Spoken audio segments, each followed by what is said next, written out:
지난 시간에 이어서 계속해서 우리 인간이 죄를 짓고 타락하게 되었으나 그러나 어떻게 구원을 받는가에 대한 그 과정들에 대해서 우리가 함께 살펴보도록 하겠습니다.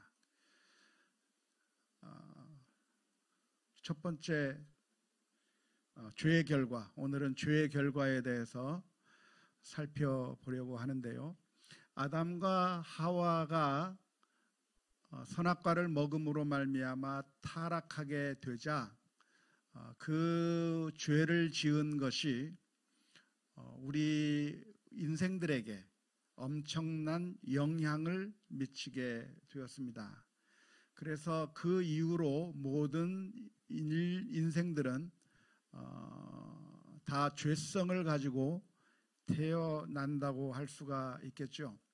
죄는 우리의 전 영역에 영향을 미치게 됐는데요. 우리의 생각하는 것이나 판단하는 것, 그리고 우리의 모든 것들 하나하나에 영향을 미쳤고, 그리고 이 세상에게도 영향을 미쳐서 이 세상이 더 이상 아름답고 멋있고 좋은 에덴 동산이 아니라 엉겅퀴를 내고 또 가시를 내는 그런 좋지 않은 곳으로 변하게 된 것이죠. 사람이 땀을 흘려서 일을 하게 되어서 먹을 수는 있겠지만 그러나 그것으로 영원한 만족을 누릴 수가 없고 결국은 흙으로 돌아가 버릴 수밖에 없는 그런 상태로 모든 것들이 다 어그러져 버린 것입니다. 원래 정말 하나님께서 멋지고 좋은 천지 창조의 작품을 만들어 놓았으나 인간도 망가지고 그리고 인간이 살고 있는 이 세상도 완전히 망가져 버려서 모든 것이 다 죄의 영향을 받아 망가진 상태가 되었다고 하는 것이 죄의 심각한 결과라고 할 수가 있겠습니다. 그래서 이제 우리는 하나님에게로 나아갈 수 있는 상태가 아니라 우리는 다 부족하고 모든 것이 다 이렇게 온전하지 못한 그런 상황에 이르르고 말았습니다. 그래서 이사야서 64장 6절 말씀에 보면 무릇 우리는 다 부정한 자 같아서 우리의 의는 다 더러운 옷 같으며 우리는 다 잎사귀같이 시들므로 우리의 죄악이 바람같이 우리를 몰아가나이다 라고 표현하고 있습니다. 우리가 다 죄로 인해서 망가져 버려서 하나님께 나갈 수 있는 상태가 안 되었다는 것이죠. 로마서 3장 23절 말씀에서도 모든 사람이 죄를 범하였음에 하나님의 영광에 이르지 못하더니 라고 표현하고 있습니다. 그래서 우리 인간으로서 하나님에게 갈 수 있는 그런 자격을 가지고 있는 사람이 단 한 사람도 없게 되는 것이죠. 아무리 노력을 한다고 해도 내가 아무리 거룩하게 살려고 노력한다고 해도 하나님에게로 나아갈 수 있을 만큼 온전해질 수가 없는 것이 우리 사람의 모습이라고 할 수가 있겠습니다. 우리들의 마음 가운데 참 이분은 정말 대단한 분이다. 정말 이분은 참 거룩하신 분이다. 정말 이분은 존경할 만한 분이다 하시는 그런 분이 여러분들의 마음 가운데 생각나시는 분이 누가 있겠습니까? 누가 있습니까? 혹시 그런 사람을 한번 생각해 보신다면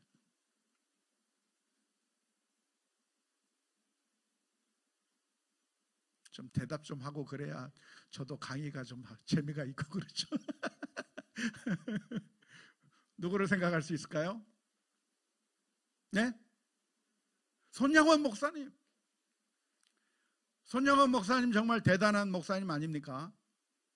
자기 아들을 죽인 그 원수를 미워하고 원수를 갚고 정말 적대적으로 대한 것이 아니라, 놀랍게도 손양원 목사님은 경찰서에 찾아가서 자기 아들 동신이를 죽인 그 범인을 용서하고 싶다고 이야기하고, 그리고 그 사람을 내가 용서해서 나의 양자로 삼겠다고 이야기할 정도까지 된 이 손양원 목사님이라고 하는 분은 정말 대단한 분이죠.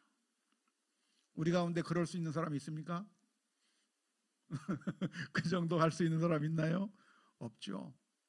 우리는 정말 눈곱만큼 누가 나를 해코지하면 그것을 몇 배로 반응하면서 드디어 원수를 갚아야만 속 시원해지는 게 우리들의 모습인 거죠.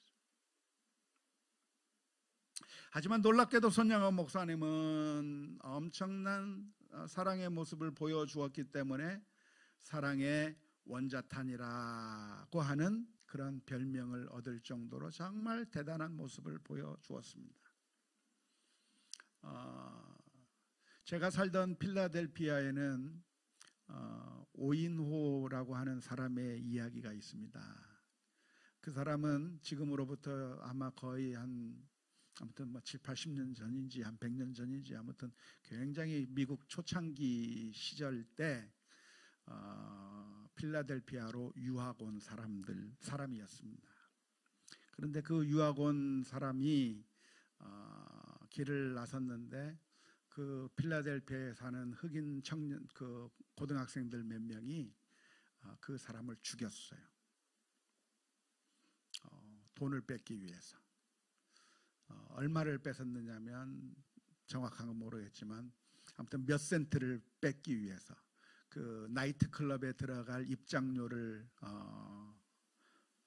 얻으려고 그 한국 학생을 죽이고 돈을 빼앗아갔습니다. 그런데 그 아들을 잃은 한국의 부모님이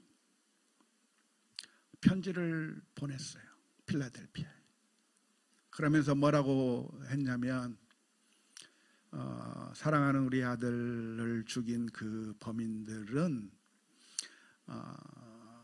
교육의 혜택을 받지 못하고 여러 가지 안 좋은 환경에서 자라서 이런 범죄를 저지르게 됐는데 그 범인들을 우리가 예수 그리스도 안에서 이미 용서했고, 그리고 이 아이들이 정말 잘 교육을 받아서 정말 좋은 사람들이 되기를 원하는 마음으로 그 당시 돈으로 500달러인가라고 하는 그 돈을 동봉해서 보내준 겁니다.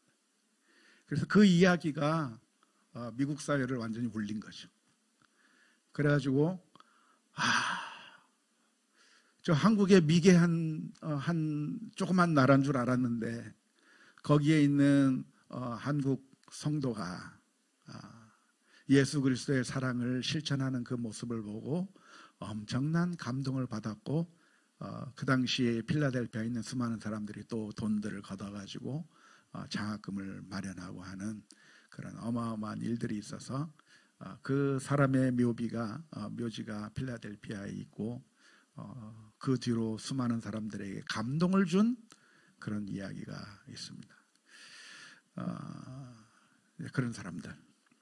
그런 사람들이라고 하면은 이제는 그냥 천국은 그냥 자동으로 들어가시겠죠? 그분들은 그런 정도 된다고 하면 이분들은 천국에 들어갈 만한 자격이 되죠? 라고 생각하기 쉬우나 그러나 사실은 그렇지 않습니다. 왜냐하면 모든 사람이 죄를 범하였음에 단 한 사람도 하나님의 영광에 이를 수 없게 되었다고 하는 것이 성경에서의 가르침이기 때문에 그렇습니다. 한쪽 면으로서는 정말 멋진 사랑의 모습을 보여준 사람이지만 그러나 또 한편으로는 더럽고 추한 모습을 가질 수밖에 없는 것이 우리 인생의 모습이기 때문에 그렇습니다. 그래서 우리에게는 예수 그리스도가 필요한 겁니다. 구세주가 필요한 겁니다. 우리의 능력으로는 구원받을 수 없기 때문에 아무리 거룩하게 살고 아무리 선하게 산다고 할지라도 우리의 능력으로는 구원받을 수 없기 때문에 예수님께서 이 세상에 오셔야만 했고 예수님께서 십자가에 못 박혀 죽으셔야만 했습니다. 이것이 참된 기독교와 거짓된 종교를 구분하는 근본적인 차이점이라고 할 수가 있겠습니다.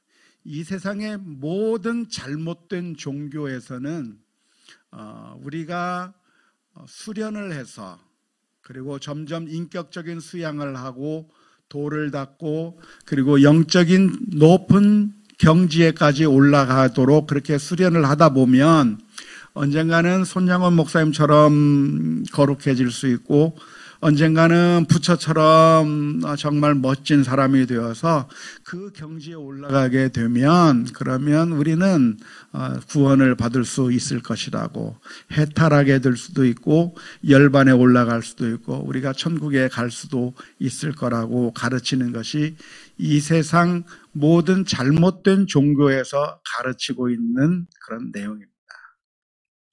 이것이 참 매력적이에요. 매력적입니다. 왜냐하면 정말 도를 많이 닦고 수련을 많이 하도록 요구하는 거기 때문에, 그래서 우리가 정말 열심히 노력하다 보면 우리가 점점 영적인 수준이 올라가서 언젠가는 결국 하나님에게까지 갈 수 있는 그런 단계까지 올라갈 수 있다고 하는 거니까 많은 사람들이 열정적으로 신앙생활을 하게 만드는 그런 동기부여가 되는 겁니다.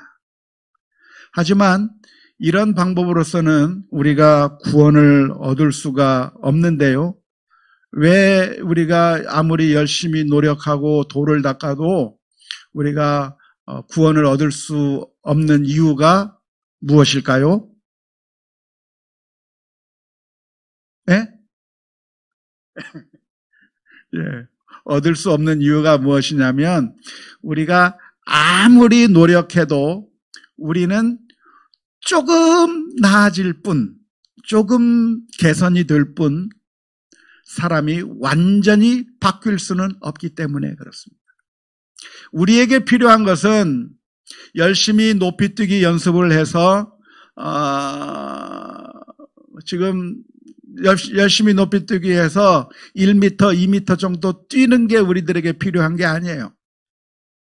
우리가 가야 할 목적지가 어디예요? 1, 2m 위에 있는 목적지를 향해서 가는 게 아니라 우리는 저 하늘나라까지 가야 돼요. 열심히 노력하면 다른 사람들보다는 좀 더 높이 뛸 수 있고 다른 사람보다도 좀 더 거룩해질 수 있겠지만 그럼에도 불구하고 우리가 하나님에게까지 뛰어 올라갈 수는 없다 이 말이에요. 우리에게 필요한 것은 높이뛰기 연습이 아니라 헬리콥터가 와서 우리를 데리고 꼭대기까지 올라가 주는 일이 필요한 거예요. 그렇기 때문에 우리가 아무리 노력을 한다고 해서 우리의 목적지에 갈 수가 없기 때문에 예수님이 필요한 것입니다. 성경적인 기독교는 그래서 예수님이 왜 이 세상에 오셔야만 했고 우리를 위해서 피를 흘려 주셨는가에 대한 분명한 가르침을 가르쳐 주는 것이 성경적인 기독교라고 할 수가 있겠습니다. 인간이 노력하면 개선이 가능합니다. 개선이 불가능하다고 말씀드리는 것이 아니고 우리는 개선해야 됩니다. 전에 죄를 많이 짓던 사람들은 이제는 죄를 덜 지어야 하는 것이고 거짓말을 많이 했던 사람들은 이제 거짓말을 좀 덜 해야 되는 것이고 이기적으로 살았던 사람들은 이제는 사랑을 베풀며 살아야 되고 우리가 여러 가지 개선해야만 하고 개선할 수 있습니다. 하지만 그것이 한계가 있습니다. 우리가 열심히 노력하면 손양원 목사님 정도까지는 갈 수 있을지도 몰라요. 우리가 열심히 노력하면 어느 정도의 경지까지는 올라갈 수 있지만 그렇게 아무리 열심히 노력한다고 해서 우리가 구원받을 수 있는 것이 아니라 하나님의 경지에까지 올라갈 수가 없는 것이죠. 그래서 로마서 7장 18절 말씀에서는 이렇게 고백하는 겁니다.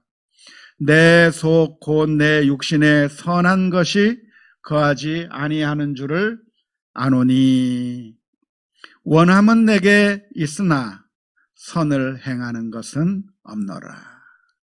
우리가 전혀 선을 행할 수 없다고 하는 그런 이야기는 아니죠. 선을 행하게 되기는 합니다. 어느 정도 다른 사람보다 좀 더 나은 위치에 올라갈 수는 있습니다. 하지만 그러나 하나님의 기준에 맞는 정도에까지 그 누구도 갈 수가 없기 때문에 예수님께서 오셔서 우리들의 죄의 문제를 해결해 주셔야만 우리가 하나님 앞에 갈 수가 있는 것이죠.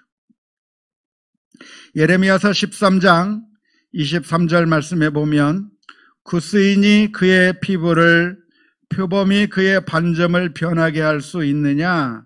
할 수 있을진데 악에 익숙한 너희도 선을 행할 수 있으리라 라고 기록하고 있습니다. 자, 구스인은 이디오피아 사람이고요. 흑인입니다. 흑인이 자기의 피부를 변하게 할 수 있나요? 못해요. 표범이 그 반점을 없앨 수 있나요? 하려면 할 수도 있겠죠. 표백제를 쓴다든지 무슨 화학약품을 쓰면 할 수도 있겠지만 불가능해요. 불가능하단 말이죠. 그것과 마찬가지로 우리는 죄인이기 때문에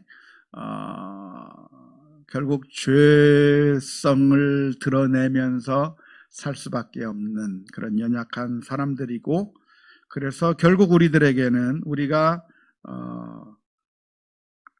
구원을 하지 못하는 것이죠. 물질이나 성공을 통해서도 우리를 구원하지 못하는데요. 물질의 한계가 무엇입니까? 성공의 한계가 무엇입니까? 예수께서 대답하여 이르시되 이 물을 마시는 자마다 다시 목마르려니와 라고 말씀해 주고 있습니다. 물질을 아무리 모은다고 해도, 성공을 많이 한다고 하더라도 그것이 우리를 구원의 길로 인도하는 것이 아니라 다시 목마를 수밖에 없고 다시 갈급할 수밖에 없게 만들 뿐만 아니라 더 큰 고통을 일으킨다고 하는 것을 봐야 되는 것이고요. 종교적인 방법으로 비움의 방법을 쓰는 사람들이 있습니다. 예를 들어 대표적인 종교가 불교라고 할 수 있겠는데요. 불교에서는 우리의 욕심을 자꾸만 내려놓는 연습을 합니다. 연습을 해서, 그래서 우리의 욕심을 내려놓으면 마음이 가벼워지고 고통이 없어질 것이고, 그러다 보면 우리가 정말 열반의 세계로 들어갈 수 있다고 이야기합니다. 우리를 괴롭게 하는 게 무엇이냐? 소유가 우리를 괴롭게 하는 것이니까 차라리 소유를 다 갖다 내버리고 무소유의 삶을 살면 될 거라고 거짓 종교는 가르치고 있는 겁니다. 하지만 그렇게 해서 우리가 완전히 비울 수가 없을 뿐만 아니라 그걸 통해서 우리가 구원받을 수 있는 것이 아니라고 하는 사실을 기억해야 되고, 결국 우리에게 필요한 분은 누구십니까? 예수님 한 분만이 우리를 구원하실 수 있다고 하는 사실을 기억해야 할 것입니다. 그래서 우리가 믿는 분은 누굽니까? 예수님이죠. 우리가 예수님 믿어야 됩니다. 놀랍게도 교회에서 예수님을 안 믿어요. 그걸 느껴보셨습니까? 교회에서 예수님을 안 믿어요. 교회에서 예수님에 대해서 설교하지도 않아요. 가르치지도 않아요. 그게 오늘날의 현실입니다. 아마 정말 그런가 하고 보면 정말 그런 것을 알 수가 있을 거예요. 교회에서 예수님에 대해서 가르치는 것이 아니라 무엇을 가르치죠? 여러분들이 신앙생활 열심히 하면 복 받을 겁니다를 가르치고 있는 거죠. 열심히 노력하지 말라고 하는 것도 아니고 열심히 신앙생활 하지 말라는 것도 아닙니다. 오해하지 마십시오. 그런데 교회에서 이야기하고 있는 것이 무엇이냐면 여러분들이 열심히 기도하고 열심히 신앙생활하고 열심히 헌금생활하고 열심히 전도하고 열심히 하나님의 말씀대로 순종하고 살면 됩니다 라고 가르치는. 그러다 보니까 예수님에 대해서 가르칠 기회가 있나요 없나요? 그런 말을 하는데 예수님에 대해서 가르칠 기회가 없어요. 왜? 열심히 일하면, 열심히 노력하면 행복해질 수 있습니다. 기도 열심히 하면 됩니다. 헌금 많이 하면 됩니다. 거룩하게 살면 됩니다. 그러면 다 되는데 예수님이 왜 오셔요? 오실 필요 있어요, 없어요? 기도하면 되는데 왜 예수님이 왜 와요? 오실 필요가 없단 말이에요. 열심히 헌금 생활하고 열심히 신앙 생활하고 열심히 성경 읽고 열심히 전도하면 다 되는데 예수님이 오실 필요가 있어요, 없어요? 없으니까 예수님 얘기 안 하는 거예요. 가만히 설교를 들어보세요. 예수님 이야기를 하나하나 예수님 얘기 안 해요. 왜? 예수님이 오실 이유가 없어요. 열심히 살면 열심히 신앙생활하면 되는데 예수님이 왜 와서 우리들을 귀찮게 해요? 예수님 얘기 안 하는 거예요. 예수님 이야기를 하게 되는 경우는 언제 예수님의 이야기를 하게 되냐면 열심히 해도 안 된다 가 전제가 돼야 예수님 얘기를 할 수 있어요. 정말 내가 열심히 살려고 노력을 했고 내가 열심히 신앙생활 하려고 노력을 했는데 그대로 돼요 안 돼요? 안 된단 말이에요. 오라 나는 망하게 되었도다.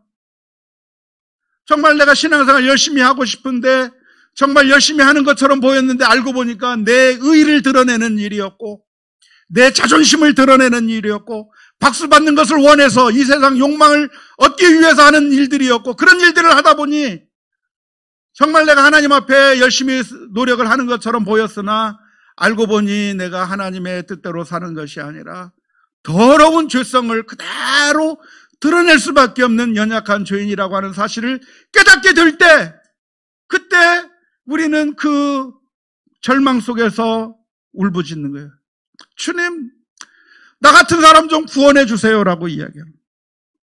복음이 거기서 선포가 되는 겁니다. 예수님께서 여러분들을 위해서 오셨습니다. 왜? 우리가 우리의 힘과 능력으로 할 수 없기에 예수님께서 오셔야만 했고 예수님께서 우리를 구원해 주셨다고 하는 복음이 거기서 이야기가 되는 것이죠.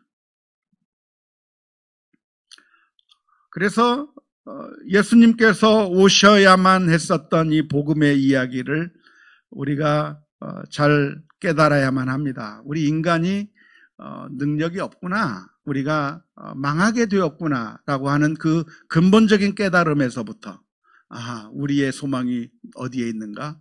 내가 열심히 신앙생활 하는데 내가 사람들에게 사랑을 많이 베풀고 내가 은혜를 많이 베풀 수 있는 데서 우리의 소망이 있는 것이 아니라 나와 같은 죄인까지도 하나님께서는 그냥 심판해버리시고 끝내시는 것이 아니라 나를 사랑하셔서 그 아들을 내어주신 그 하나님의 사랑 때문에 내가 다시 회복되고 하나님의 자녀가 되었습니다 라고 하는 그 복음의 고백들이 거기서 등장하게 되는 것이죠. 우리가 복음을 제대로 가르치지 아니하면 우리는 결국 율법주의자들만 되어버리는 겁니다. 그래서 우리 주일학교 교사 선생님들이나 아무튼 우리 자녀들에게 복음을 가르치는 경우에 있어서나 어떤 경우에서든지 우리가 복음을 우리 아이들에게 가르쳐야 되고 우리 주변에게 이야기를 해줘야 되는 겁니다. 그런데 복음을 이야기를 해주질 않아요. 그러니까 콧방귀 뀌는 겁니다. 이 세상 사람들이. 우리 자녀들에게 이야기하는 겁니다. 너희들 신앙생활 잘해라. 너희들 신앙생활 정말 철저하게 해야 된다. 우리 부모님들이 우리 자녀들에게 이야기를 하는 겁니다. 그런데 그 이야기를 들을 때 우리 자녀들이 무엇을 보나요? 신앙생활을 제대로 안 하고 있는 부모님의 모습을 그대로 보고 있는 거예요. 그러는 엄마는, 그러는 아빠는 너 그딴 식으로 신앙생활하면 안 돼 그러는데 우리 아이들이 아빠를 보면 아빠도 맨날 거짓말 하잖아. 교회에서는 거룩한 척 해놓고 집에서는 화내잖아. 집에서는 거짓말 하잖아. 그래서 우리 아이들에게 복음을 전해도 복음이 전해지지 않는 거예요. 그리고 우리가 이웃들에게 복음을 전할 때에도 예수님 믿으세요라고 이야기하면 우리 주변에 있는 사람들이 예수님 믿으라고 하는 이야기를 들을 때 우리 주변에 있는 사람들이 좋아합니까? 싫어합니까? 예? 반응이 없어요. 왜냐하면 그러는 당신이나 잘 믿으시오. 그러는 당신이나 잘 믿으시오. 마치 어떤 느낌을 받냐면 화장품을 팔러 다니는 아가씨가 있는데 어떤 화장품 판매원이 있는데 되게 못생겼어요. 화장을 했는데 막 이상하게 화장을 했어. 그런데 그분이 이 집 저 집 다니면서 화장품 이거 쓰면 정말 예뻐져요 하면 삽니까 안 삽니까? 안 사요. 누가 선전을 해야 화장품을 사요? 미스 코리아들이 선전을 해야. 그걸 보고 나도 저 화장품 쓰면 저 정도 이뻐질까라고 생각하면서 화장품을 사는 거예요. 그런데 화장품 파는 사람이 별로 안 이쁘게 생겼어. 화장한 게 이상해. 그럼 안 사는 거죠.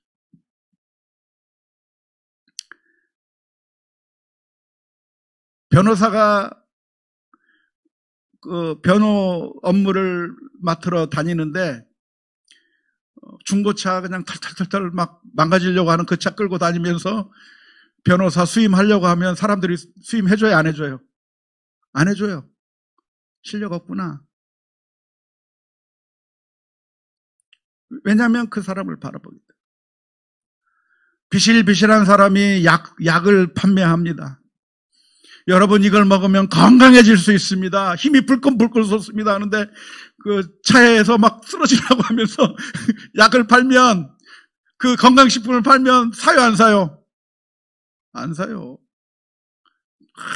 불끈불끈 막 건강한 자가 나타나가지고 여러분 이 약을 넣으면 할 것 같으면 하면서 쫙 얘기를 해야 그때 사람들이 나도 저 약을 먹으면 저 정도 될까 하면서 저 건강식품을 먹으면 나도 저럴까 하고 사 먹는단 말이에요. 근데 우리가 이웃들을 향해서 예수님 믿으세요 그러면 이웃들이 뭐라고 해요? 너나 잘하세요. 나나 잘 곧밥 먹기. 왜냐하면 우리가 복음을 전하지 않고 다른 이야기를 하고 있기 때문에 그렇습니다. 여러분도 신앙생활 잘하면 행복해질 수 있어요 라고 이야기를 하는데 그 사람의 얼굴이 울상이에요. 맨날 교회 가서 싸우고 있어요. 전도가 되겠냔 말이죠. 근데 사실은 우리가 이 세상에 내놓아야 될 메시지는 그 메시지가 아니에요. 그 메시지가. 우리가 이 세상에 내놓아야 될 메시지가 무엇입니까? 그거 아셔요. 내가 사실은 나쁜 사람이에요. 나는 거짓말도 했었고 내가 악한 일도 했었고 이런저런 나쁜 짓 했는데요. 그런데 놀랍게도 하나님께서 나 같은 사람도 사랑하신대요. 하나님께서 나 같은 사람을 사랑하셔서 그 아들을 십자가에 내어 주셨대요. 나도 나 같은 죄인도 예수님 믿는다고 하면 용서해 주시고 하나님의 자녀 삼아 주신다고 했는데 한번 이 놀라운 기쁨에 동참해 보시지 않겠습니까? 우리 자녀들에게 이야기할 때 신앙생활 이렇게 해야 되고 저렇게 해야 되고 저렇게 해야 된다고 이야기하면 우리 자녀들이 그러는 엄마나 잘하셔요. 그러고 있는데 우리 자녀들에게도 똑같은 이야기를 해줘야 되는 겁니다. 너도 거짓말했지. 그런데 아빠도 엄마도 우리도 이기적인 마음이 있어서 변명하기 쉽고 거짓말하기 좋아하고 나도 그렇게 연약한 사람이야.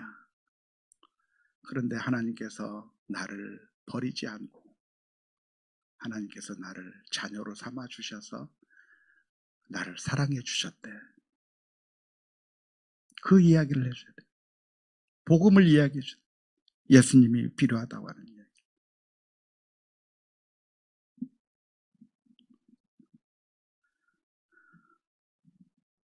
교회에 대한 욕이 비등하면 비등할수록 우리는 더 이상 복음을 전할 수 없는 게 아닙니다.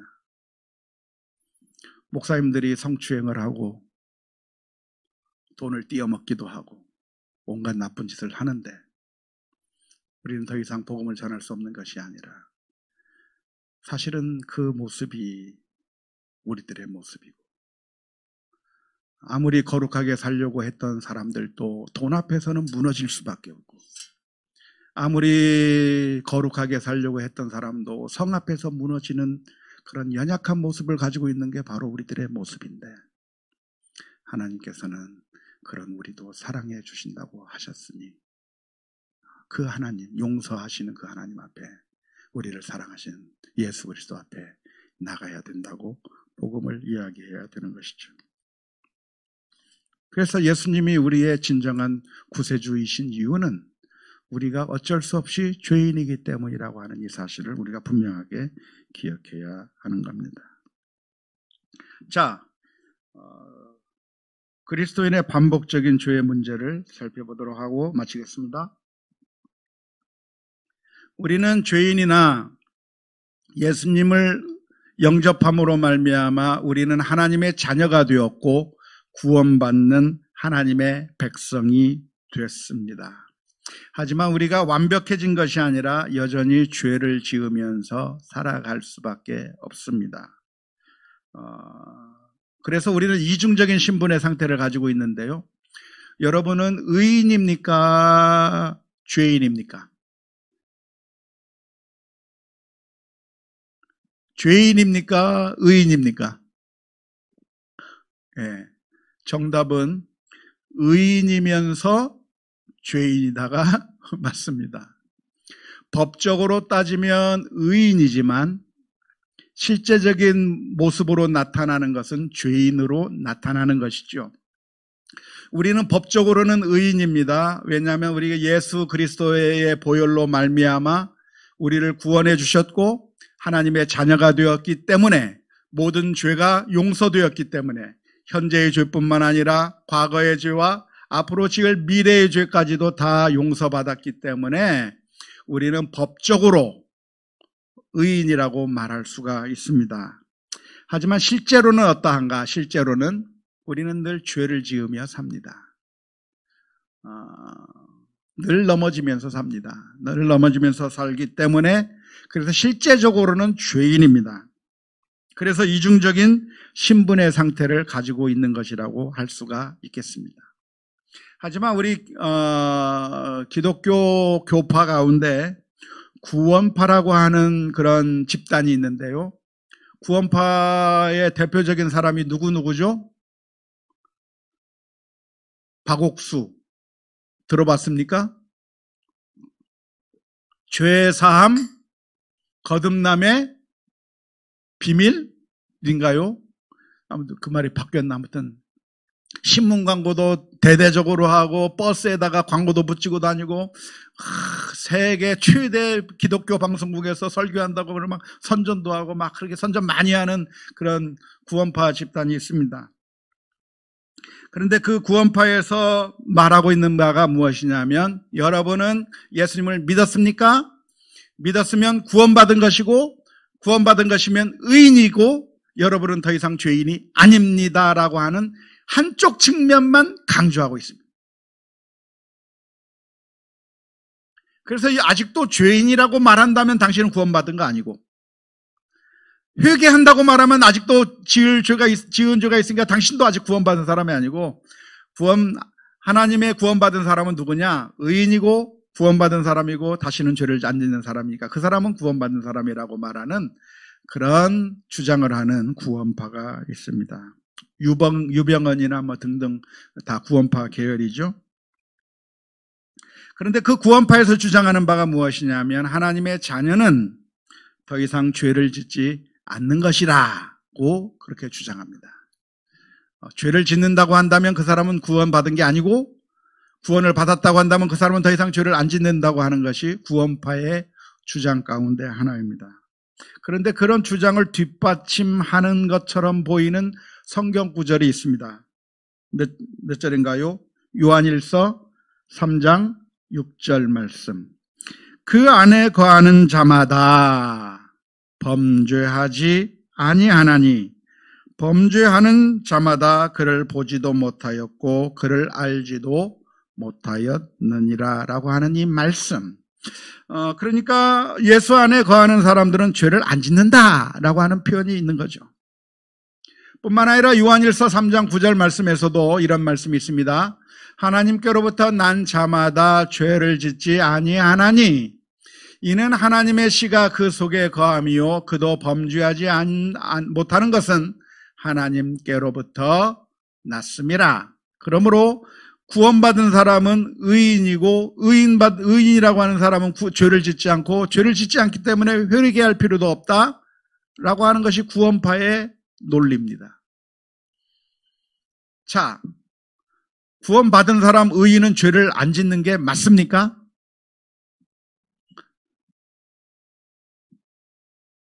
아니죠. 죄를 짓죠. 현실적으로 짓잖아요. 안 짓는 분이 없잖아요. 다 짓잖아요. 그러면 도대체 요한일서 3장 6절의 말씀, 3장 9절의 말씀은 도대체 어떤 의미일까요? 죄를 짓지 말아라 라고 하는 의미예요. 하나님의 자녀라고 한다면 죄를 짓지 않나니 라고 하는 말을 통해서 무슨 얘기를 하려는 거예요? 죄다! 라고 하는 것을 강조하는 말씀이에요. 그런 것이지 한번 구원받게 되면 예수님을 믿기만 하면 그 다음부터 그 사람이 행하는 모든 것들은 죄가 아니다 라고 말하는 것을 의미하는 것은 아니다는 것을 이해하실 필요가 있습니다. 우리는 예수님을 믿어도 죄를 계속해서 짓습니다. 욕심을 부리기도 하고 미워하기도 하고 시기하고 질투하기도 하고 그런데 그것을 당연하게 생각할 것은 아닙니다. 어떤 사람은 이렇게 이야기하죠. 나 용서받았어. 그런데 또 죄를 지어. 그래서 어쩔래? 나 구원받았어. 뭐 그렇게 말하면 안 되겠죠. 우리 성도라고 한다면 내가 구원받은 것에 대해서 기뻐해야 될 뿐만 아니라 만일 우리가 또 죄를 짓는 사탄의 자식처럼 행동하는 그런 일들을 한다고 하면 그래서 애통하는 마음을 가져야 하는 것이죠. 그리고 주님의 뜻대로 살기를 소망해야 되는 것이죠.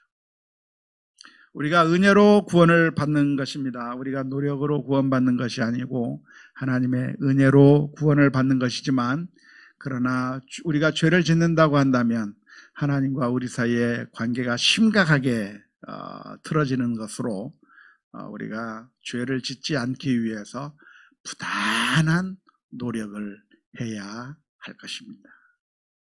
하지만 늘 넘어져요. 그렇기 때문에 늘 회개해야 되고 늘 하나님 앞에 엎드려야 하는 것이 옳다고 말씀을 드리겠습니다.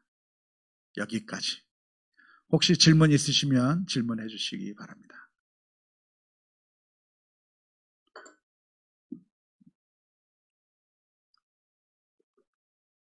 강의와 관련된 질문도 좋고 그냥 생각나는 질문도 좋고 마음껏 해주세요. 우리 질문여 1, 질문여 2, 질문여 3 계신데 먼저 질문요 1 이혜경 집사님.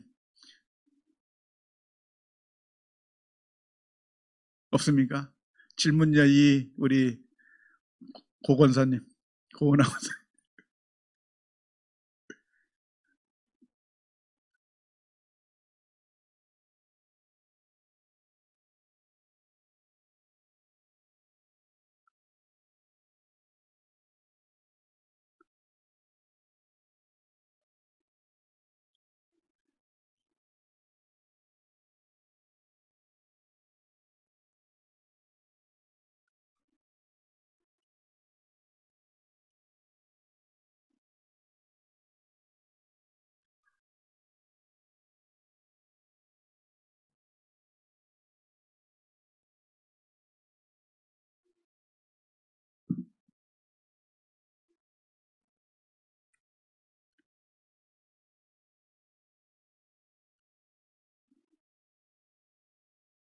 야살의 책.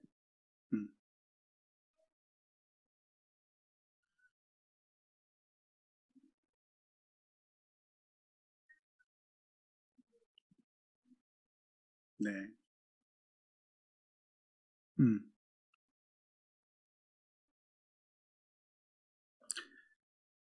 네. 잘 들으셨을 거라고 생각은 들지만 인터넷 방송을 보고 있는 분을 위해서 다시 한번 질문을 요약해서 말씀드리겠습니다. 우리가 성경 외에 나오는 다른 책들, 다시 말하자면 야살의 책이라든가 등등 이런 성경에 언급되어 있는 책들 혹은 언급되지 않은 책들이 있는데 그런 책들을 읽는 것이 유익할 것인가 라고 하는 그런 질문이었습니다. 유익합니다.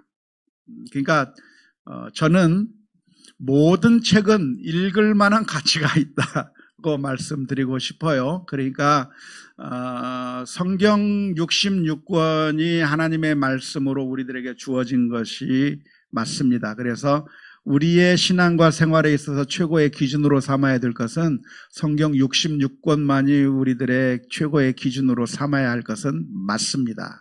하지만 그 외의 책들, 천주교에서 의경이라고 지정해 놓은 마카비서라든가 유디서 등등 여러 가지 책들이 있는데 그 책들은 언제 쓰여진 것이냐면 그 예수님과 구약 그 중간기 시대에 쓰여진 책들이거든요. 그때의 상황들을 기록한 책들이 되겠는데 또 그 당시의 상황을 알려줄 수 있는 요세푸스가 쓴 책들이라든가 필로가 쓴 책들이라든가 등등 여러 가지 책들이 고전으로 우리들에게 지금 남아서 전해져 오는 것들이 많이 있습니다. 특별히 요세푸스의 책들을 읽어보면 그 당시에 유대인들이 성경을 어떻게 읽고 해석해 왔으며 또 어떤 역사적인 사건들이 있었는가에 대한 다양한 정보를 제공해주고 있기 때문에 그런 책들을 읽는다고 한다면 우리의 지식의 갭을 채워줄 수 있는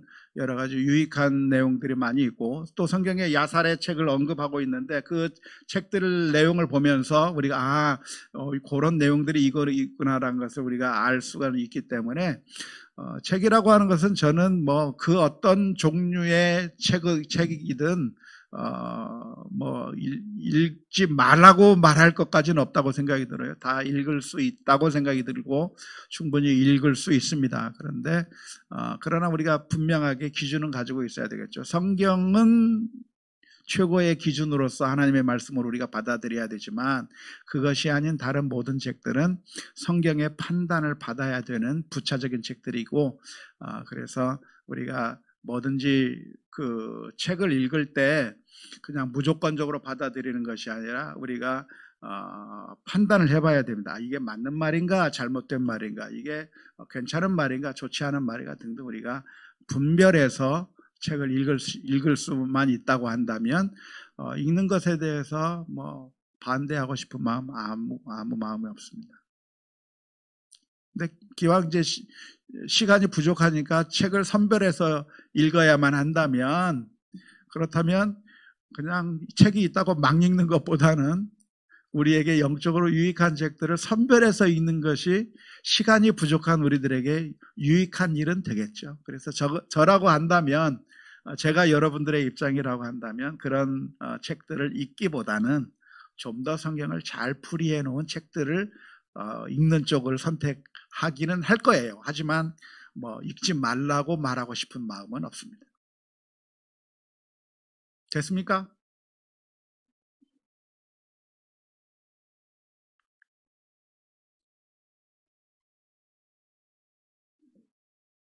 네. 어.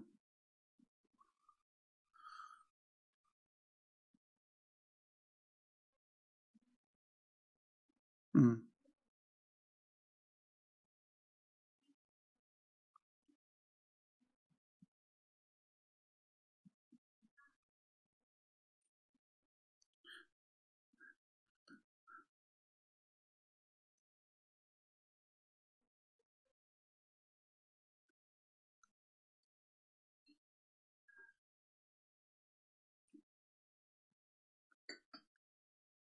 네, 책을 잘 소개해 주려고 하고 있습니다. 우리가 이 신앙 강좌를 통해서 일단 하나 소개해 드렸고요. 다음번에 이거 끝나면 또 다른 책도 하나 소개하고 해가지고 좋은 책들을 제가 선별해서 소개하려고 지금 계획하고 있는 중에 있고요. 그래서 기왕이면 시간이 아까우니까 좋은 책을 읽는 것이 훨씬 더 유익하겠죠. 아무 책이나 읽는 것보다는. 그렇습니다. 질문요? 3.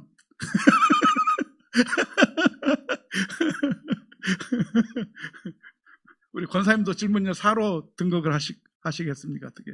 우리 이영희 권사. 네. 네, 요한계시록 배우고 있죠.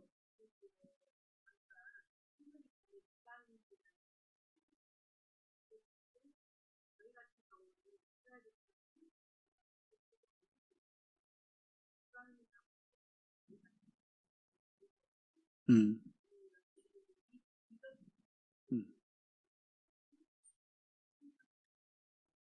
음.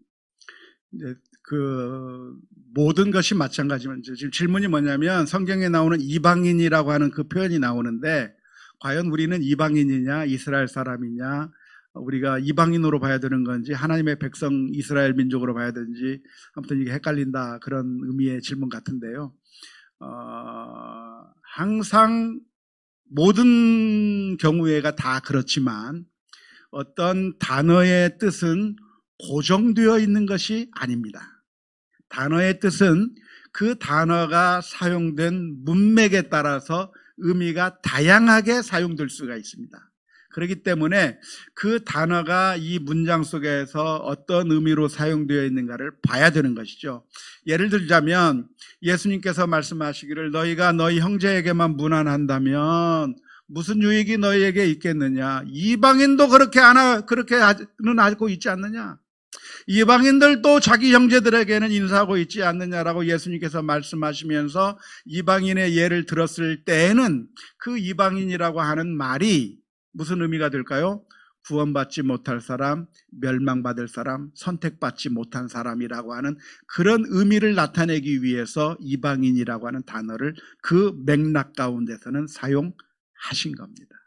하지만 로마서에서는 어떤 표현을 하고 있냐면 구원은 모든 믿는 자들에게 열려져 있는 것이고 누구든지 예수 그리스도를 영접하기만 한다고 하면 유대인이나 이방인이나 남자나 여자나 어른이나 아이나 할 것 없이 다 모두에게 구원이 열려 있다라고 말할 때에 그 이방인은 유대인과 민족적인 개념에서의 다른 의미로서의 이방인을 의미하는 것이고 거기에서 우리는 어디에 속하겠습니까? 그 로마서의 맥락에서는 우리는 이방인에 속하는 거예요.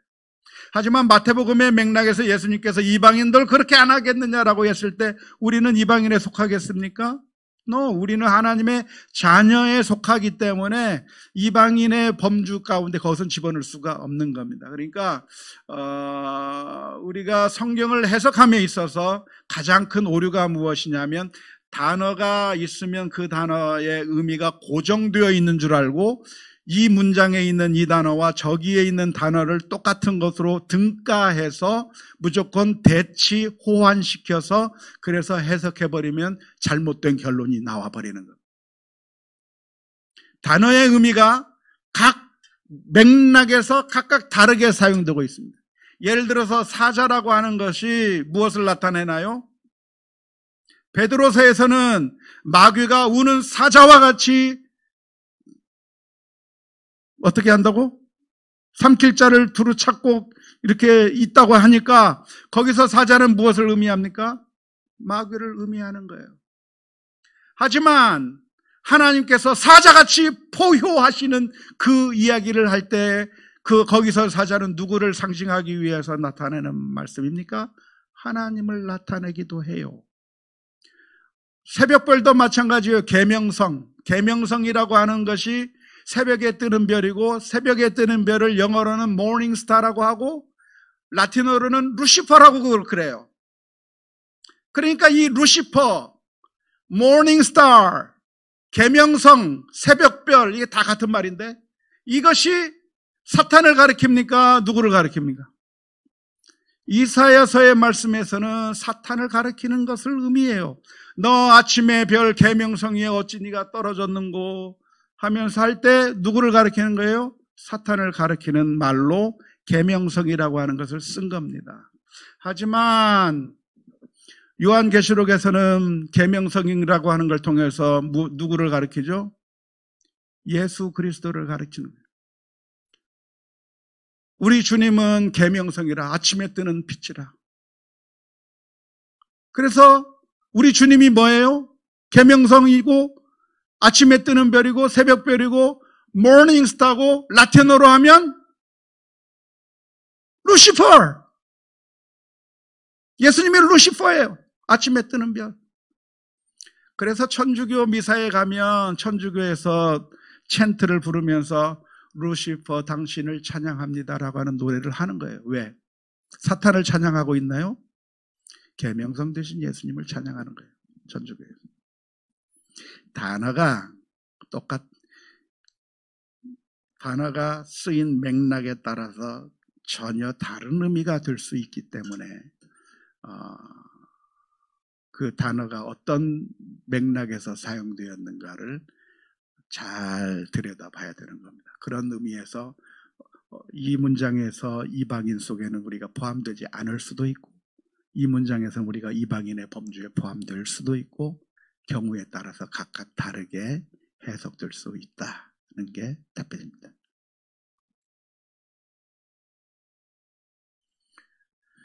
질문요 5. 예. 우리 남자분들은 질문을 안 해.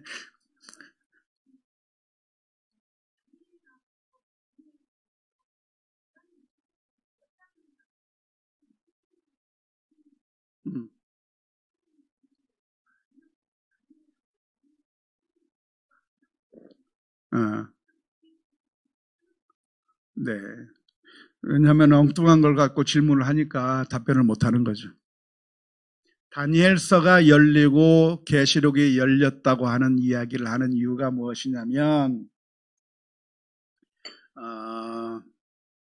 다니엘서에 보면 환상들의 이야기들이 많이 기록되어 있습니다. 마치 우리가 요한계시록을 지금 읽고 있는 것처럼 다니엘서에도 환상의 이야기들이 많이 기록이 되어 있습니다. 앞으로 그 다니엘서와 요한계시록의 내용을 비교하면서 읽으시면 금방 눈치채실 거라고 생각이 드는데, 요한계시록에 있는 내용들이 사실은 다니엘서에 있는 내용들을 그대로 가져온 게 많습니다. 예를 들어서 한때, 두때, 반때라고 하는 표현이라든가 이런 것들이 다 다니엘서에서 가져온 것이고, 인자 같으니 다 이것도 다 다니엘서에서 온 것이고 등등 여러 가지 다니엘서의 그런 이미지들이 요한계시록에 많이 나와 있습니다. 그런데 오늘 아침에 제가 설교하면서 말씀드렸던 것처럼 요한계시록을 어떤 관점으로 바라봐야 될 것인가 라고 했을 때, 요한계시록을 미래적 관점, 예언적 관점으로 바라보게 되면 이 요한계시록이나 다니엘서의 내용들이 지금의 이야기가 아니라 먼 훗날의 이야기, 아니 먼 훗날까지는 안 되더라도 얼마 뒤에 있을 그 미래의 이야기일 것이고, 그 미래의 이야기들이 펼쳐지게 되는 것으로 바라보게 되는 겁니다. 하지만 제가 오늘 말씀드렸던 것처럼 이 요한계시록을 바라보는 것이 미래적 관점, 예언적 관점으로 바라볼 것이 아니라 mirroring perspective, 거울의 관점으로 그 요한계시록을 봐서 지금 하나님께서는 우리의 상황을 비춰주셔서 우리가 눈에 보이는 것만 보게 하지 말고, 눈에 보이지 않지만 실제로 영적인 상황이 어떻게 벌어지고 있는가에 대해서 보여주시는 하나님의 거울이라고 이해하게 된다고 한다면, 그러면 이게 미래에 있을 것이 아니라 지금 벌어지고 있는 일들에 대한 영적인 차원에서의 묘사라고 이해할 수가 있는 것이거든요. 근데 이제 그 말씀하신 분이 뭐냐면, 다니엘서가 열렸다, 요한계시록이 열렸다고 하는 이야기는 철저하게 요한계시록이나 다니엘서를 미래적 관점, 예언적 관점으로 보고, 이 다니엘서나 요한계시록에서 예언하고 있었던 그 일들이 지금 일어나고 있다. 그러니까 짐승이 나타나고 있고, 또 뭐 용들이 나타나고 있고, 뭐 지금 전쟁이 일어나고, 뭐 사람들이 죽고 3분의 1이 뭐 어떻게 되고 하는 이런 모든 일들, 이런 일들이 지금 일어나고 있는 줄 아느냐라고 질문한 게, 너 다니엘서 열렸는데, 계시록 열렸는데 너 그거 알아? 지금 그거 일어나고 있어? 라고 그 말을 하고 있는 거예요. 그러니까 그 말을 하시는 분은 조금 위험하죠. 성경을 잘못 가르칠 가능성이 지금 많아지는 겁니다. 더 잘못되는 것은 거기까지만 얘기하면 그래도 조금 봐줄 텐데, 그러면서 뭐라고 얘기하냐면, 그런데 다니엘서가 열렸고 요한계시록이 열렸는데, 이 요한계시록에 나오는 이 두 증인이 누군 줄 알아? 저기 가만히 있어! 누구? 이만원. 이만희 해가지고 그 사람을 가리키는 거예요. 계시록이 열렸다, 다니엘이 열렸다. 그러니까 지금 계시록에서 예언하고 있는 그 두 증인, 감람나무가 우리 곁에 와 있다. 그러니까 그 감람나무를 우리가 믿고 따라야 우리가 구원받는 것이고, 그 사람을 섬겨야만 구원을 얻는다고 하는 그 말에 수많은 젊은이들이 다 혹해가지고 다 넘어간 거 아니에요. 조심해야 합니다.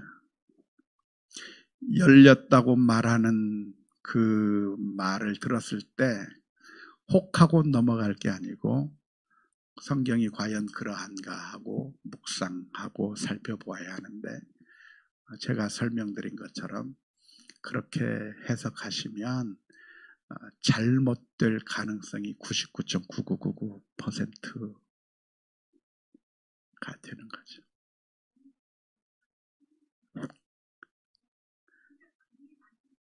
예. 그러니까 열렸다고 하면, 나는 열린 줄 모르고 있었는데 열렸다고 하니까 지금 다들 혹해가지고 그냥 넘어가기 쉬워요. 내가 모르는 뭐 대단한 걸 알았나 보다. 마치 점쟁이가 내가 네 미래 다 알아 라고 얘기했을 때 그 앞에서 꼼짝 못하는 것처럼 그렇게 될 가능성이 많은데, 그렇지 않다고 하는 것을 우리가 이번 여름 요한계시록 특별 강의 시리즈를 하고 있으면서 여러분들이 잘 이해를 하셨으면 좋겠고, 미혹되지 않았으면 좋겠어요. 목사님이 얘기한다고 그냥 무조건 넘어가면 안 되고, 누가 이야기했는가가 중요한 것이 아니고 하나님의 말씀을 제대로 잘 가르치고 있느냐가 중요한 거예요. 더 이상 질문 없습니까?